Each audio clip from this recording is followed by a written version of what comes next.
Audio आहे ना? सायन ब्रिजची तुम्ही पाहणी करताय, मागील अनेक दिवसांपासून काम सुरू आहे, कुठपर्यंत काम आलंय, अनेक अडचणी आणि ट्रॅफिक जाम याला सगळ्यांना जवळपास आता तुम्ही जर बघाल तर 15 पेक्षा जास्त महिने झाले याचं जे आहे ते बंद केलं हा ब्रिज आणि अजूनही त्याचं काम पूर्ण झालेलं नाही. ज्योतिताई सातत्याने जे आहेत या ठिकाणी त्याचा फॉलोअप करतात आणि हा काम जे आहे ज्या स्लो मोशनमध्ये चाललेलं आहे आणि इथल्या स्थानिकांना त्याचा इतका त्रास आहे. म्हणजे तुम्ही बघाल तर या ठिकाणी our lady good council, DS school, Sadhana school अशा असंख्य वल्लभ स्कूल अशा तिथे जवळपास 6-7 स्कूल आहेत आणि संध्याकाळच्या वेळेला जेव्हा मुलं सुटतात त्यावेळेस तुम्ही बघाल तर आता हा नवीन ब्रिज आत्ता केलाय, कधी 16-17 महिन्यांनी. त्याच्या आधी मुलं या छोट्या ब्रिजने जातात, त्याच्यामध्ये पण स्पीड ब्रेकर लावले, त्यामुळे मुलं जाऊ शकत नाहीत. इतकं गर्दीचं वातावरण असतं संध्याकाळी आणि सकाळी तुम्ही जर आला तर पालकांची आणि ज्या तऱ्हेने मुलांचे हाल असतात हे बघण्यासारखे असतात, कारण की त्या तारांबळी ते जात असतात घाईने आणि त्या ठिकाणी रस्ता एवढा छोटा केलेला आहे. तुम्ही ह्या ब्रिजने गेला ना छोट्या तर तुम्हाला कळेल किती छोटा रस्ता आहे. आता त्यांनी मला वाटतं नवीन रस्ता हा जो आता केलेला तो आता केलेला रस्ता आहे जस्ट. आमचं म्हणणं काय की तुम्ही ज्या वेळेला एखादा प्रोजेक्ट घेता, आता तुम्ही एलिफेंट ब्रिज पण तोडलाय, मुंबईमधले तुम्ही जे ब्रिज तोडताय त्याचं काय नियोजन तुम्ही करताय की नाही आधी तोडण्याच्या आधी? आज असा प्रश्न झालाय की सायन ब्रिज तोडल्यामुळे काय झालं, लोकांना बीकेसी मधून यावं लागतंय पूर्णपणे. ट्रॅफिकचा खूप मोठा इश्यू झालाय आणि जे स्थानिक लोकांनी मदत केली आहे तुम्ही बघाल त्याच्या घरापर्यंत हा ब्रिज घुसण्याचं काम केलेलं आहे. त्यामुळे नियोजन शून्य कारभार मुंबई महानगरपालिका आणि त्या ठिकाणी जे आहे ते रेल्वेने संयुक्तरित्या जो आहे हा ब्रिजचं काम चालू केलेलं आहे आणि त्यांच्या माध्यमातून संसदेमध्ये मी हा आवाज उचलला, मंत्री महोदयांनी स्वतः जाऊन मी पत्र दिलं. अजून पण बघा तुम्ही आपण ज्या क्षणी इथे आहोत इथे लाईट नाहीयेत, रात्रीच्या वेळेला इथे काय परिस्थिती असेल सांगा, कारण हाच ब्रिज धारावीला आणि सायनला जोडणारा ब्रिज आहे आणि या ठिकाणी रात्री महिला जातात, मुलं जातात, एकही लाईट नसते, अंधार असतो पूर्ण. अशा रस्त्यावर ही लोक चालत असतात. आज आम्ही त्यांना म्हटलं की आज आम्ही बीएमसीला पण बोलवलंय आणि त्या ठिकाणी रेल्वेच्या ऑफिसरला बोलवले. आम्ही सांगितलं सर्वप्रथम तुम्ही या ठिकाणी लाईटचं व्यवस्थापन करा. मागे मी मिटिंग घेतली, ट्रॅफिक पोलिसांना बोलवलं, रेल्वेच्या अधिकाऱ्यांना बोलले की बाबा जायला यायला एवढ्याशा गल्लीमधून लोकांना जायला लागतंय, एक ब्रिज टाका. तो आता त्यांनी टाकलेला आहे. त्यामुळे 17-18 महिने एक काम चालू राहतं, लाईट नाही, रस्त्यामध्ये जाण्या येण्याची व्यवस्था पण नाही, काम कधी पूर्ण होणार ह्याचं अजूनही तुम्ही बघितलं असेल तर काम अजून खूप आहे. सांगताय 26ला काम आम्ही देणार आहे, पण मला माहिती आहे हे काम किती स्लो चाललेलं आहे आणि त्यामुळे मला अपेक्षा आहे की ज्या तऱ्हेने हे काम ज्या स्पीडनी जायला पाहिजे होतं, जी आमची अपेक्षा होती त्या स्पीडनी जात नाहीये. मी एवढंच या ठिकाणी सांगेन की मुंबई महानगरपालिकेचा आणि रेल्वेचा जो संगनमत असायला पाहिजे होतं किंवा जो एका पद्धतीने काम व्हायला पाहिजे होतं इन्क्लुझिव्हनेसली, ते होत नाही. आज दोन्ही अधिकारी एकमेकावर ढकलतात.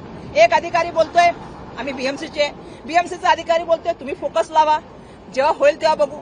अशा तऱ्हेने जर मुंबईची कामं होत असतील तर मुंबईमधल्या रेल्वे असेल, बीपीटी असेल, एमएमआरडी असेल, बीएमसी असेल, या सगळ्या यंत्रणा ज्या आहेत त्या आपल्याला माहिती आहेत की म्हणजे सेंट्रल गव्हर्नमेंट, स्टेट गव्हर्नमेंट आणि बीएमसी या सगळ्या यंत्रणा काम करत असतात. जर त्यांचंच नियोजन एकत्र नसेल, त्यांची बैठक होत नसेल आणि त्यांचंच एकत्रपणे कामाची कुठली रूपरेषा नसेल तर आपल्याला काय अपेक्षित आहे? त्या अशाच तऱ्हेचे प्रोजेक्ट होतील ज्याच्यामुळे दिरंगाळी होईल, लोकांना त्रास होईल, लोकांना सुविधा नसतील, गरीब माणसं बिचारी त्या ठिकाणी जात आहेत आणि याच्याबद्दल कोणालाही त्या ठिकाणी पर्वा नाही, ना राज्य सरकारला पर्वा आहे ना केंद्र सरकारला. स्वतः मी अश्विनी वैष्णवीजींना ह्या संदर्भामध्ये 3 वेळा भेटले की साहेब याच्यामुळे पूर्ण मुंबईवरती लोड आलेला आहे, तुम्ही दुसरा ब्रिज पण तोडताय. एक अशा तऱ्हेने तुम्ही जर काम करत असाल रेल्वे आणि मुंबई महानगरपालिकेचं जर व्यवस्थित काम नसेल तर त्याचा परिणाम सर्वसामान्य माणसाला भोगावा लागतो. काल मुंबईत मोठी घटना घडली, रोहित आर्या यांनी 17 मुलांना ओलीस धरलं आणि त्याच्यानंतर त्याचा एन्काउंटर झाला. आता असं म्हणतात की तो फेक एन्काउंटर आहे.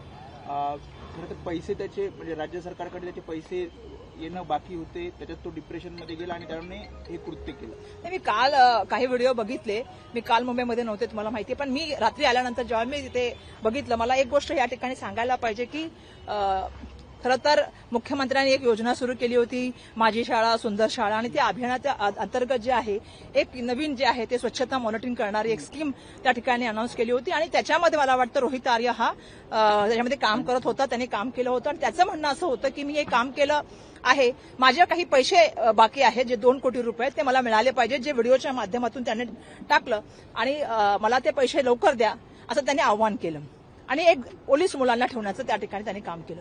खरं तर त्याची जी कृती होती ती निषेधार्ह आहे. त्याने ज्या कृतीच्या माध्यमातून मुलांना ओलीस ठेवलं, त्यांच्या पालकांमध्ये जो त्या ठिकाणी मोठ्या प्रमाणामध्ये घाबरटचं वातावरण होतं, त्याला कोणीही या ठिकाणी जे आहे ते त्याला त्याच्या कृतीशी आम्ही जे आहे ते त्या ठिकाणी बिलकुल त्याचा निषेध करतो आणि त्याच्या कृतीशी आम्ही कुठल्याही तऱ्हेने सांगू इच्छितो की त्याच्या कुठल्याही कृतीचं त्या ठिकाणी समर्थन करता येण्यासारखं नाही. पण एक गोष्ट आपल्याला समजायला पाहिजे की समाजामध्ये आज ह्या गोष्टीवरती कुठेतरी काम व्हायला पाहिजे. कारण मोठ्या प्रमाणामध्ये आज आपण जाणतो आहोत, तुम्ही सुद्धा पत्रकार आहात, मी सुद्धा जाणते की खूप साऱ्या ठेकेदारांचे पैसे आजही राज्य सरकारकडून देणं बाकी आहे. मधल्या काळामध्ये या सगळ्या ठेकेदारांनी जो आहे तो त्या ठिकाणी मोर्चा सुद्धा आणला होता, ते लोक उपोषणाला सुद्धा बसले होते. स्वतः राहुल आर्य जो आहे तो सुद्धा तुम्हाला माहिती आहे की राहुल आर्य सुद्धा उपोषणाला बसला होता आणि यासाठी बसला होता की मला माझे पैसे द्या. आणि हे पैसे कसले आहेत हे दीपक केसरकरांनी स्वतः सांगितलं की त्यांनी काय केलं, काम नाही केलं, काय केलं. पण माझं म्हणणं एवढंच होतं की त्याला त्याचं स्पष्ट उत्तर द्यायला पाहिजे होतं. पैसे न मिळाल्यामुळे मोठ्या प्रमाणामध्ये ठेकेदारांमध्ये आज जे वातावरण तयार झालेलं आहे त्याचा परिणाम जर लोकांना सहन करावा लागत असेल तर हे सरकारने केलेली कृतीचं दुर्दैव आहे. कारण सरकारची नैतिक जबाबदारी होती की त्या व्यक्तीला समजून सांगणं. जेव्हा तो उपोषणाला बसला होता तेव्हा त्याला समजून सांगायला पाहिजे होते की तुझी जे आहे ते पैसे देणं आहे की नाही आहे. तुम्ही एका ठिकाणी सांगता की मी त्याला मदत करण्याचा प्रयत्न केला, वैयक्तिक दृष्ट्या मदत करा. एखादी गोष्ट जर तुम्ही वैयक्तिक करण्यापेक्षा ती जर त्याच्यामध्ये काही चुकी होती तर त्याला समजून सांगायला पाहिजे होती. पण तसं न करता ज्या तऱ्हेने त्याचे पैसे थांबवले गेले आणि त्याचा सगळ्यात महत्वाचा आरोप असा होता की या ज्या उपक्रमामध्ये किंवा या ज्या ते चाललं होतं स्वच्छता मोहीममध्ये त्याच्यामध्ये काही राजकीय शाळांना जाणीवपूर्वक मदत करण्यात आली आणि मी काम करून सुद्धा मला मदत नाही झाली. हा माझ्यावर अन्याय झालाय. पण ही जी केलेली कृती होती ती समर्थनीय नव्हती. मुलांमध्ये आणि पालकांमध्ये त्यावेळा काय वातावरण झालं असेल. पवईसारख्या एरियामध्ये मुलं जी शिकायला आली होती ऍक्टिंग, डान्स, काय काय ड्रामा, त्यांच्यावर काय परिस्थिती झाली असेल त्या काळामध्ये आम्ही समजू शकतो. आणि त्याला मी एकच गोष्ट या ठिकाणी सांगेन की आता फेक एन्काउंटर झालाय का काय झालं याच्याबद्दल मी काय बोलू शकत नाही, कारण घटनास्थळावरती काय झालं ह्याची कल्पना मला नाही. पण मला एवढंच सांगायचंय की काही बोलण्यातून किंवा समजून सांगण्यामधून जर प्रश्न सुटू शकतात तर ते प्रश्न आधी सोडून घेतले पाहिजेत. अशा तऱ्हेच्या घटना झाल्यानंतर मग ही कृती होणं किंवा अशा तऱ्हेच्या घटना झाल्यानंतर याच्यावर चर्चा होणं हे बरोबर नाही. दुर्दैवाने आज माझं सांगणं राज्य सरकारला खूप साऱ्या लोकांचे काय म्हणतात ठेकेदारांचे पैसे आजही देणं बाकी आहे. त्याच्या बाबतीमध्ये सरकारने येणाऱ्या काळामध्ये लवकर निर्णय घ्यावा. अशा माध्यमातून जे सर्वसामान्य माणसांना त्रास सहन करावा लागतो तो त्रास थांबला गेला पाहिजे अशी माझी अपेक्षा आहे. उद्याच्या आंदोलनाला पोलिसांनी अजून परवानगी दिली नाही. तुम्ही स्वतः सहभागी होणार आहात? आमच्या वतीने मी सांगितलं ना तुम्हाला की काँग्रेस पक्षाच्या वतीने बाळासाहेब थोरात आणि त्या ठिकाणी जे आहे आमचे ज्येष्ठ नेते त्या ठिकाणचे बाबतीमध्ये निर्णय घेतील कोण सामील होणार आणि कोण सामील नाही होणार. पण बिलकुल एक आहे की काँग्रेस पार्टीच्या वतीने काही नेते आमचे नक्कीच त्यामध्ये सामील होतील. तुमचं स्वतःचं काय नाही, मी असं सांगितल्याप्रमाणे की आमचे पक्षाचे जे प्रभारी आहेत रमेश चन्नेतलाजी, त्यांच्या तुम्हाला माहिती आहे की दुर्दैवाने आईंचं निधन झाले. त्यांच्याशी आमची या विषयावर चर्चा झाली पण ते गावी असल्यामुळे आज ते त्रिवेंद्रमला त्या ठिकाणी येणार. त्यांच्याशी चर्चा करून या संदर्भामधलं आम्ही सांगू. पण नक्कीच काँग्रेस पक्षाचे नेते त्या ठिकाणी सामील होणार. पण काँग्रेसचे नेते काही दूर राहण्याचा प्रयत्न करतायत. का दूर राहण्याचा प्रयत्न झालाय? हर्षवर्धन सपकाळ बैठकीला दिसले नाही, त्याच्यानंतर ते उद्याही येणार नाही असं कळतंय. त्याच्यामध्ये तुम्ही 2 मीटिंगला होता, त्याच्यानंतर उद्या मोर्चा नाही. आता तुम्हाला माहितीये मी काल का नव्हते हे सांगायची की मला गरज नाही. नाही एक तर मला काल का नव्हते हे सर्वांना माहितीये. दुसरा प्रश्न दिल्लीला होते. दुसरा प्रश्न असा आहे की त्याच्या आधी 2 मिटिंगा झाल्या, त्याच्यामध्ये 8 मिटिंगामध्ये मी स्वतः त्या ठिकाणी उपस्थित होते. त्यामुळे शेवटी हा निर्णय पक्षाचा असतो.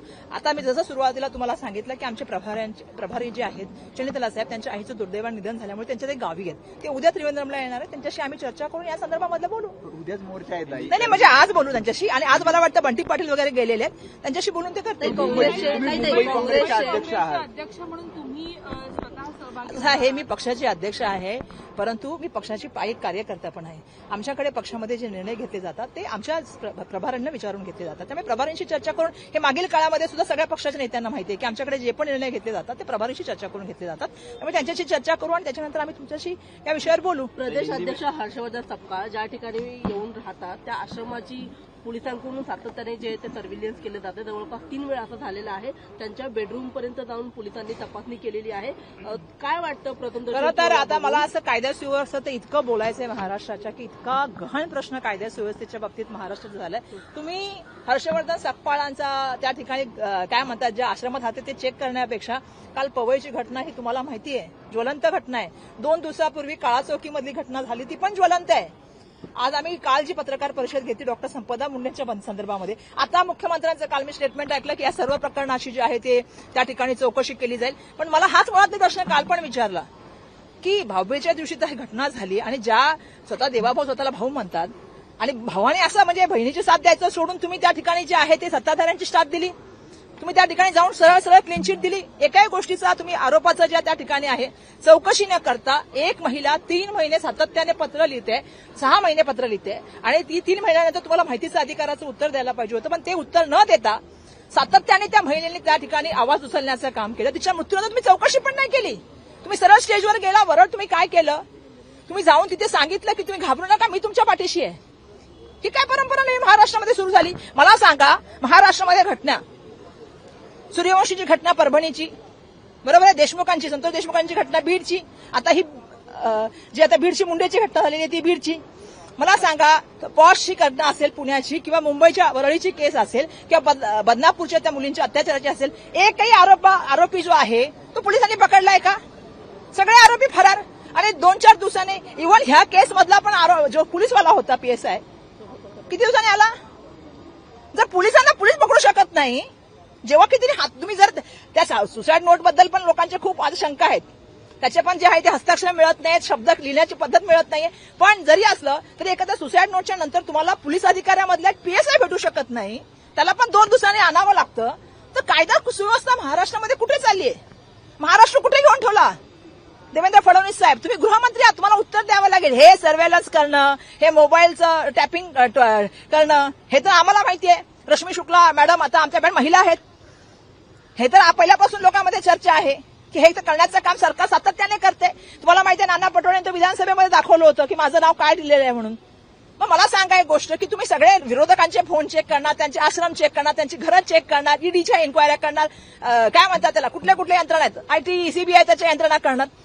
आणि तुम्ही जाऊन त्या ठिकाणी स्टेजवर एका महिलेचा मृत्यू झाल्यानंतर 2 दिवसाच्या नंतर फलटणला जाऊन तुम्ही स्टेटमेंट करता, क्लीन चिट देता. कशाची जीव दे? मग आज का म्हणताय तुम्ही चौकशी करा? याचा अर्थ तुम्ही मागे चुकी केलेली तर त्याची माफी मागा पहिली. त्यामुळे मला एकच सांगायचं की कायदा सुव्यवस्था महाराष्ट्राची ढासळलेली आहे, त्याच्यावर पहिलं काम करा, विरोधकांवर काम करणं सोडून द्या. नेत्यावरती पाळत ठेवली जाते. हिंदी में मैं यही कहूंगी, पाळत ठेवायची गरज काय ग? विरोधकांवरती जाणीवपूर्वक लक्ष केंद्रित केलं जात आहे. अरे माझं म्हणणं काय आहे, विरोधकांवर लक्ष केंद्रित करण्यापेक्षा महाराष्ट्र आणि मुंबईच्या कायदा सुव्यवस्थेवर लक्ष केंद्रित करा. ते लोकांच्या, मला असं वाटतं, जास्त फायद्याचं होईल. आज महाराष्ट्राला इतकी परिस्थिती खराब झाली आहे कायदा सुव्यवस्थेची की गुन्हेगार पसार आहेत. आपल्याला माहिती आहे की 3-3, 4-4 दिवसानंतर ते येतात. बदनापूरच्या प्रकरणात ट्रस्टी मंडळी 1 महिन्यानंतर आली, ती स्वतःहून आली. मी काल उल्लेख पण केला, वाल्मिकी कराड स्वतः आले. एकही गुन्हेगार सांगा तुम्ही जो पोलिसांनी पकडलाय. मग पोलीस डिपार्टमेंटमध्ये इतकं काय झालेलं असं वातावरण? आपल्या पोलिसांची बरोबरी मुंबईमध्ये तर बोलायला जातं स्कॉटलंडची केली जाते, महाराष्ट्राच्या पोलिसांची बद्दल वेगळीच प्रतिमा आहे. मग अशा वेळेला या प्रश्नावरती बोललं गेलं पाहिजे. आता मैं हिंदी में बोलते, मैं कहना चाहूंगी कि आज हम लोग सायन ब्रिज के ऊपर यहाँ पे खड़े हैं और इस ब्रिज का काम जो है मैं बताना चाहती हूँ कि लगभग 16-17 महीने से जो है चालू है. 16-17 महीने से ऊपर से ज्यादा ये ब्रिज बंद है, लेकिन जिस गति से इस ब्रिज का काम चालू है मुझे नहीं लगता है कि 26 को जो डेडलाइन दी है वहां तक ये काम पूरा होगा. आज यहाँ ये परिस्थितियां है कि पहले तो ये ब्रिज तो अभी बनाया है, लेकिन ये ब्रिज अब तक था 15-16 महीना. लोगों को जब यहाँ 6-7 स्कूल है, our ladies school, DS school, Vallabh school, Sadhana school और अलग अलग स्कूल यहाँ पे है. ये इसी से शाम को और सुबह आप जाओगे तो आप देखोगे कि बच्चों को जिस तकलीफ से जाना पड़ता है, माताओं को या जो लोग यहाँ से जाते हैं उनको इतने तकलीफ से जाना पड़ता है. 16 महीने हो गए यहाँ लाइट नहीं है. और आज हमने BMC और रेलवे के अधिकारियों को यहाँ बुलाया है. दोनों को हमने बोला कि लाइट नहीं है, पहले आपने इस जगह था उसमें एमरेज थी, साथ में आपने स्पीड ब्रेकर के वो रॉड डाले हैं, लोग अंदर चल नहीं सकते. आज ये ब्रिज बन के आया है, तो ये असुविधा के काम क्यों करते हैं आप लोग? और जिस तरह से मैं देखती हूँ कि मुंबई में जो यंत्रणा है, चाहे वो MMRD हो, BMC हो, रेलवे हो, BPT हो, इस केंद्र और राज्य की जितनी यंत्रणा है, BMC जो लोकल बॉडी की यंत्रणा है, इनका समय में ही नहीं है. आज 16-17 महीने बाद हम यहाँ पे मिल रहे हैं और अभी भी हम बात कर रहे हैं कि लाइट कौन लगाएगा. वो कहते हैं रेलवे की BMC लगाना चाहिए, BMC कहते हैं कि कॉन्ट्रैक्टर को उधर फोकस लगाना चाहिए. अगर इस तरह से आप लोगों को परेशान कर रहे हो, स्थानिक लोगों को तकलीफ दे रहे हो, तो ये सही नहीं है. और इसकी वजह से आप पूरा मुंबई का ट्रैफिक जो है वो पूरी तरह से आप देखेंगे तो मुंबई में ये ब्रिज बंद होने की वजह से सबको BKC से आना पड़ता है. तो आप मुंबई का जीना कितना, आज मुंबई में बताइए सबसे बड़ी समस्या ट्रैफिक की समस्या हो गई है. अब शाम को सुबह जाते हैं, अभी हमको यहाँ पे आना था तो हम वो सायन के ब्रिज को वहां छोड़ के चल के आए, क्योंकि आप BKC से आओगे तो आपको 30 मिनट लगने वाला था. तो इस तरह की ये समस्याओं का अगर आप लोग सॉल्व नहीं कर सकते तो आप बड़े बड़े ब्रिज तोड़ रहे, एलिवेशन तोड़ दिया आपने, वहां पे भी समस्या हो गई है. तो पहले नियोजन तो करो, यंत्रणाओं को तो बिठाओ. 4 महीने में 2 महीने में यंत्रणा बैठनी चाहिए सभी साथ में और एक डिस्कशन होना चाहिए, ये मेरी अपेक्षा है। मुंबईकर को तकलीफ मत दो। ताई कल जिस तरीके से घटना हुई है, एक जो व्यक्ति है उसने कुछ लोगों को जिस तरीके से बच्चों को जो है एक हॉस्टेज कर दिया था, किस तरह देखते हैं जब ऐसे? नहीं देखिए, बिल्कुल दुर्भाग्यपूर्ण थी कल की घटना, जिस तरह से घटना थी पूरा थरारक। मुझे भी थोड़ा ये लगा कि आपने बच्चों को पुलिस क्यों रखा। अगर राहुल आर्या जी को कुछ गवर्नमेंट से आपको तकलीफ थी तो आपको भाऊ से लगा अगर आर्या को कोई तकलीफ थी तो उसने सरकार से जो तकलीफ थी तो सरकार के साथ करना था, इसीलिए जो उन्होंने तरीका अपनाया उसका हम निषेध करना चाहते हैं। और मैं ये भी कहना चाहती हूँ आप सबको कि जिस तरह से आर्या की जो गतिविधियां थी, सरकार को भी इसकी जिम्मेदारी लेनी होगी, क्योंकि वो उपोषण कर रहे थे, सरकार से मांग कर रहे थे कि मुख्यमंत्री माझी शाला सुंदर शाला अभियान के अंतर्गत जो है पूरी तरह से जो है इस घटना को अगर आप देखोगे तो उन्होंने बार बार उपोषण किए, बार बार लगातार सरकार के सामने चीजें लाई, लेकिन जो उनका तरीका था वो गलत था। उनका कहना था कि मेरे 2 करोड़ रुपए सरकार के पास है, मुझे मिलने चाहिए। और दूसरा उनकी मांग थी कि जो पैसा दिया गया है वो गलत तरीके से जो राजनीतिक स्कूल है उनको दिया गया है, तो इसके खिलाफ उनकी लड़ाई थी। लेकिन जो तरीका था उसका कोई समर्थन नहीं कर सकता, वो तरीका गलत था। राज ठाकरे का कल का था, उन्होंने कल एक बात सामने रखी है कि जो एकनाथ शिंदे है वो नमो टूरिज्म लेके आ रहे हैं और शिवाजी महाराज के जितने भी फोर्ट्स है वहाँ पे वो नमो टूरिज्म लेके आ रहे हैं, क्या कहना है? देखिए, ऐसा है कि सरदार वल्लभ भाई पटेल जी का स्टेडियम का नाम बदल दिया। आज तो सरदार वल्लभ भाई पटेल जी के हमने आज सुबह ही मैराथन, जयंती मैराथन का कार्यक्रम यहाँ पे आयोजित किया गया था। मैं यही कहना चाहती हूँ कि पहले उनका जो स्टेडियम का नाम बदला है उसको पहले लाओ। हर चीज में नमो नमो। जब वो यहाँ पे भी आए तो झोपड़पट्टी नहीं दिखनी चाहिए मुंबई में आने के बाद, इसलिए हरा कलर का कपड़ा लगाया। मुझे मालूम नहीं कितने टीवी चैनल ने उसको दिखाया, लेकिन ये भी दिखाना चाहिए कि देश की परिस्थितियों को देश के प्राइम मिनिस्टर खुद नहीं देख सकते तो उसको सुधारेंगे कैसे? अगर आप सच्चाई से मुंह मोड़ते रहेंगे, खुद का ही प्रोपोगंडा करते रहेंगे तो देश की परिस्थितियां बदलेगी नहीं। आपको देश को जानना पड़ेगा। जब आप मुंबई में आए हैं तो मुंबई की स्लम की परिस्थिति को आपको देखना पड़ेगा। गुजरात पैटर्न यही है, हर चीज को ढको, हर चीज को छुपाओ, अपनी न्यूज डालो और उस तरह से काम करो।